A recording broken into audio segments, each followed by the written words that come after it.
To be, to be verb, to be verb. To be verb, to be verb. افعال بودن، افعال بودن، افعال بودن عبارت افعال هستند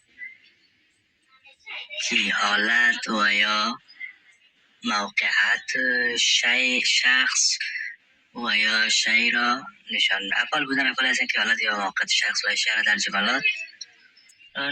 جملات نشان می‌دهند. این افعال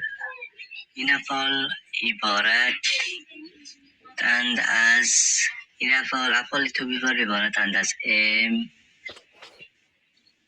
is, are, was, are. این افعال عبارتند am, is, are, was